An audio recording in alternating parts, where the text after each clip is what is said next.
Non stop లిస్టులతో వైసీపీ దూసుకెళ్తోంది. ఇప్పటికే దాదాపు అభ్యర్థుల పేర్లు మొత్తం ప్రకటించేసింది. అయితే కొంతమంది అయిష్టంతో పార్టీపై తిరుగుబాటు కూడా చేశారు. మరి ఇంత హడావిడి జరుగుతుంటే టీడీపీ, జనసేన మాత్రం ఇంతవరకు అభ్యర్థుల లిస్టు మాత్రం ఫైనల్ చేయలేదు. అధికారికంగా గాని అనధికారికంగా కానీ ఈ రెండు పార్టీలు తమ అభ్యర్థుల పేర్లను బయటికి చెప్పడం లేదు. ఎందుకంటే దాని వెనుక పెద్ద మాస్టర్ స్కెచ్చే ఉంది. వైసీపీ ఎమ్మెల్యే అభ్యర్థుల లిస్టులతో దూసుకుపోతుంది. ఇప్పటికే టికెట్ కన్ఫర్మ్ అయిన అభ్యర్థులు నియోజకవర్గంలో ప్రజలతో మమేకమవుతున్నారు.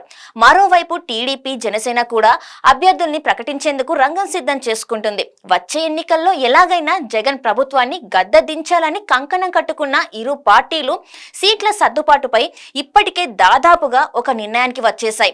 ఇంకా చెప్పాలంటే వచ్చే నెల మొదటి వారంలో సీట్ల సర్దుబాటుపై ఉమ్మడి ప్రకటన వెలువడే అవకాశం ఉంది. ఇప్పటికే సీట్ల సర్దుబాటుపై 2 సార్లు టీడీపీ అధినేత చంద్రబాబు, జనసేనాని అధినేత పవన్ కళ్యాణ్ భేటీ అయ్యారు.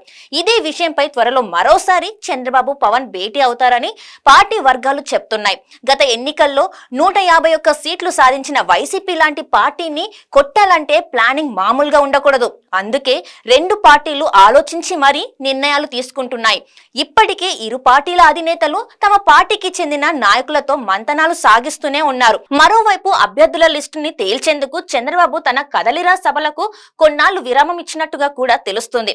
ఇప్పటికే 17 పార్లమెంట్ సెగ్మెంట్లలో రా కదలిరా సభలు పూర్తయ్యాయి. వచ్చే నెల 4వ తేదీన మిగిలిన చోట్ల నుంచి రా కదలిరా సభలు నిర్వహించాలని చంద్రబాబు నిర్ణయించారు.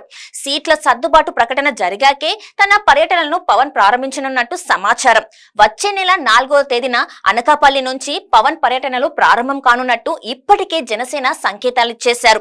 సీట్ల సర్దుబాటుతో పాటు ఉమ్మడి మేనిఫెస్టో రూపకల్పన పైన చంద్రబాబు, పవన్ తుది కసరత్తు చేసే అవకాశం ఉంది. ఈ ఎన్నికల్లో బీసీల ఓట్లే టార్గెట్ గా దూసుకుపోతున్నారు జగన్. అందుకోసమే వారికి ఎక్కువ సీట్లు కేటాయిస్తున్నట్టుగా ప్రకటనలు గుప్పిస్తున్నారు. దీంతో అటు టీడీపీ, జనసేన ఆచి తూచి వ్యవహరిస్తుంది. బీసీలకు మద్దతిస్తూనే ఎస్సీ, ఎస్టీలను కూడా హక్కున చేర్చుకునేందుకు వ్యూహాలు రచిస్తుంది.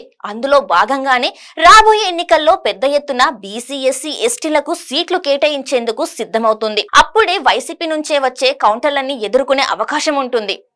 వైసీపీ, టీడీపీ రెండు ప్రధాన పార్టీలు బీసీ, ఎస్సీ, ఎస్టీలను తమ భుజానికి ఎత్తుకోవడంతో రెండు పార్టీల్లో ఉన్న నేతలకు, మాజీ మంత్రులకు సీట్లు రావడం లేదు.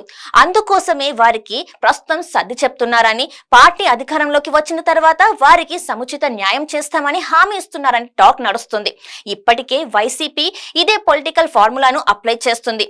ఇప్పటి వరకు రిలీజ్ చేసిన ఇన్ఛార్జీల జాబితాలో బీసీలకు అగ్రపీఠం వేసింది వైఎస్ జగన్. తాము ప్రజలు నిర్ణయించిన వారికి టికెట్లు ఇస్తామని చెప్పిన తెలుగుదేశం పార్టీ కూడా బీసీలకు వైసీపీ ఇచ్చిన స్థానాల కంటే 1-2 ఎక్కువగా ఇచ్చి బీసీలు మా వెంటే అనే ట్యాగ్ లైన్ ను తెచ్చుకోవాలని ప్లాన్ చేస్తుంది.